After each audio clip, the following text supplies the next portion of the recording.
So today we're gonna talk about Barrett's esophagus, and in the Barrett's esophagus we initially go with the definitions.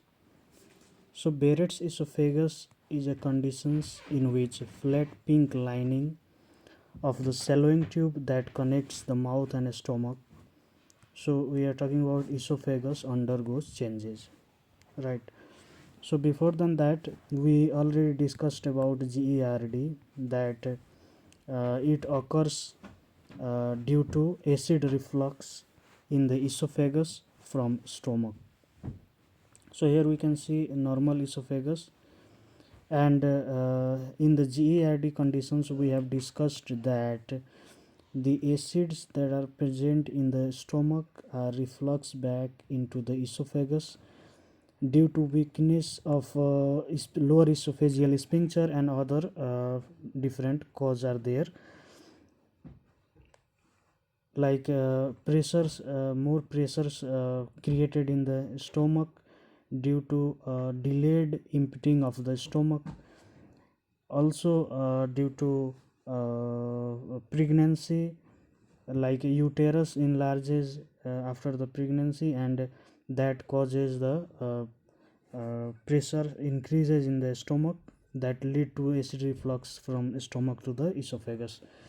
Also obesity, smoking, alcoholisms, and are the different cause that leads the acid reflux back into the esophagus. So this is actually we have discussed in GERD, but now we are talking about the Barrett's esophagus. So this is the chronic conditions that occurs after the GERD, or GERD leads to the cause of that is Barrett's esophagus. Now in Barrett's esophagus, the acids reflux that continuously back up into the esophagus, that lead to changes, that is cellular changes occurring in the esophagus, that lower parts. Okay,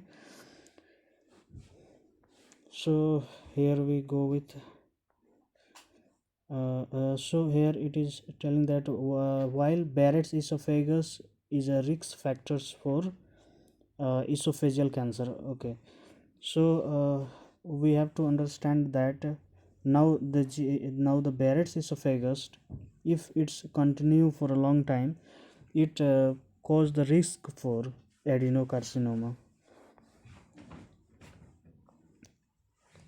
Although the actual risk for developing the cancer is low, now treatment options for Barrett's esophagus may include medications to reduce acid reflux, lifestyle changes, and periodic monitoring to detect any precancerous or cancerous changes. Now let us talk about the symptoms of Barrett's esophagus. So very first one, the symptoms is heartburn, indigestions, bloods in vomit or stool, difficulty in swallowing of food, nocturnal regurgitations. It means that the acids are bitter liquids coming up into the chest or into the mouth during the night. Okay, after symptoms we continue causes of the Barrett's esophagus. Some common causes of Barrett's esophagus. The very first one is chronic acid reflux. Okay, so this we have already discussed initially, that the most common cause of Barrett's esophagus is long-term acid reflux, where stomach acids flow back into the esophagus, that can irritate and damage the esophageal lining over time. Now the second cause is gastroesophageal reflux disease, that is GERD, is a chronic condition characterized by frequent acid reflux. If it's untreated, GERD can increase the risk for developing Barrett's esophagus. Now next causes is like obesity, that Being overweight or obese can increase the livelihood of developing Barrett's esophagus. Excess weight puts pressure on the stomach, leading to the acid reflux. Okay. Similarly, the smoking, that is, smoking weakens the lower esophageal sphincters, the muscles that prevent stomach acids from flowing back into the esophagus. That can contribute to development of Barrett's esophagus. We have already discussed about hiatal hernia also in the previous videos. So in the hiatal hernia, what happens that the hiatal hernia occurs when portions of a stomach pushes through the diaphragm into the chest cavity. The conditions can increase the risk of acid reflux, Barrett's esophagus. So what happens that in the what is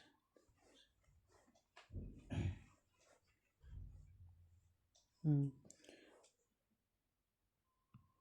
So in the normal so the here we can see the normal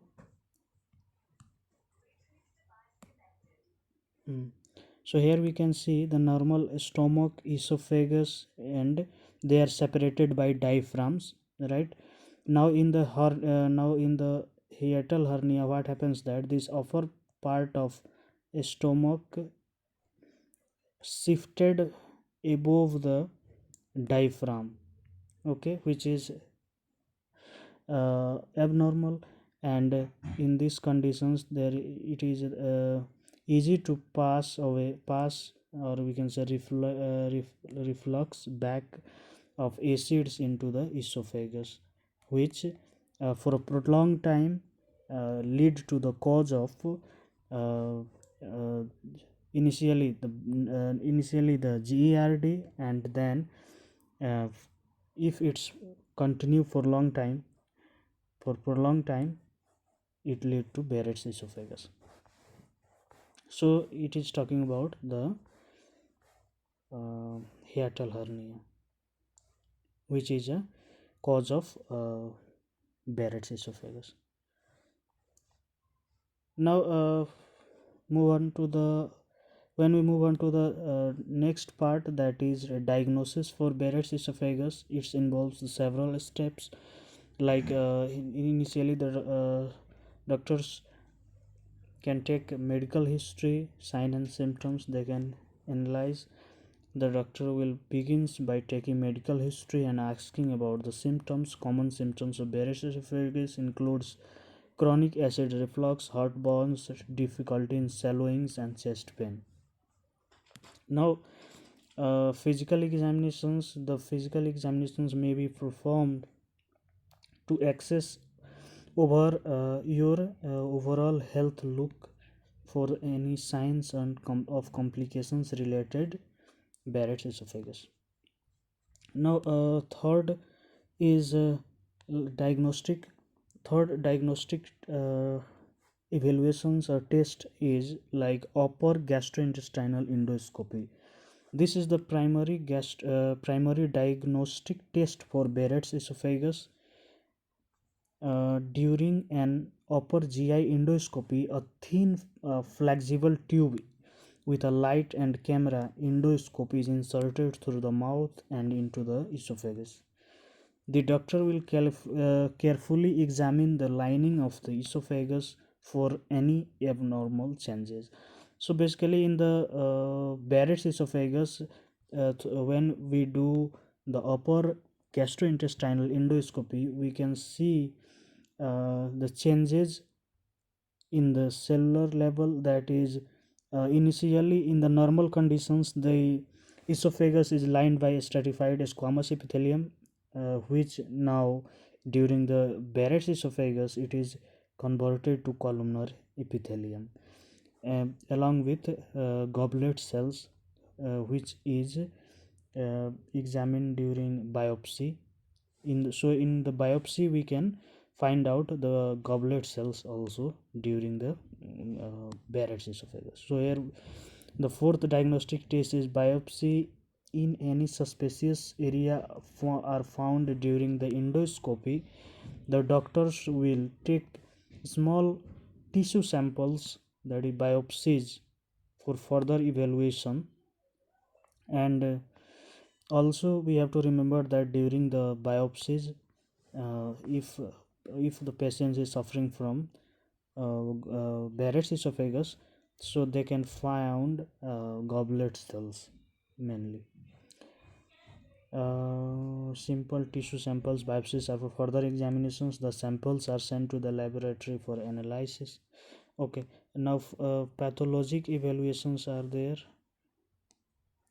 So here we can see the biopsies, tissue samples are examined under the microscope by a pathologist. They can look for specific changes in the cells that indicates Barrett's esophagus or any precancerous or cancerous cells. So we have already discussed about this, that during the pathologic evaluations they can examine that whether there is the changes in that samples, that has to be stratified squamous epithelium in the esophagus, but during the Barrett's esophagus they can find out that it is the columnar epitheliums.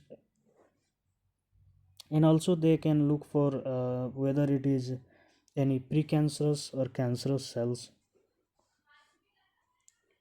Now additional tests are there for diagnostic evaluations.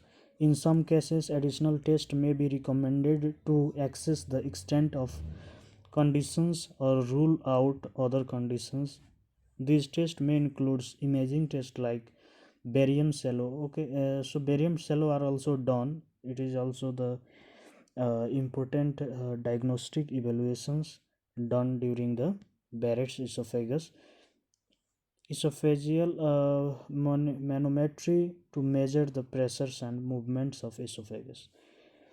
Now moving up to the next, we talk about the treatments of the Barrett's esophagus. So medications can help manage the symptoms of Barrett's esophagus and reduce the productions of acids. Now proton pump inhibitors are commonly prescribed to reduce the acids reflux and promote the healing of esophageal lining. So mainly we have to deal with whether if more acids are produced, so we have to neutralize it, like antacids are given so that it can neutralize acids present in the stomach. Similarly we have to think of that to reduce the acid productions, for which proton pump inhibitors, antacids, proton pump inhibitors are given, right? Now also the lifestyle changes leads to reduce the risk for Barrett's esophagus. So lifestyle changes, making certain lifestyle modifications can also be beneficial in managing Barrett's esophagus. These may include avoiding trigger foods that can worsen acid reflux. Spicy foods and citrus foods and caffeines are prohibited. Eating smaller, more frequent meals to prevent overeating and reduce pressures in the stomach. Elevating the head of the bed while sleeping to prevent the acid's reflux during the night. Losing weight if overweight or obese, and excess weight can contribute to acid reflux. Now endoscopic treatments are also there. Endoscopic procedures may be recommended to remove or destroy abdominal cells in esophagus. Not abdominal, that is abnormal cells in the esophagus. So the cellular changes that are in the esophagus that can remove through the endoscopic treatment. Some common endoscopic treatments for Barrett's esophagus includes, that is endoscopic mucosal resection, that EMR. The procedures involves removing of abnormal tissue using an endoscope with a special tool. Now, radio frequency ablations can also be done. RFA uses heat energy to destroy abnormal cells in the esophagus. Now, cytotherapy involves freezing and destroying abnormal cells using a specialized probe. Now, surgery can also be done. In some cases, surgery may be necessary to remove affected portions of esophagus. This is usually considered when other treatments have not been effective or if there is a high risk of cancer development. So this much for now. We will continue in the next video about another parts. Thank you so much.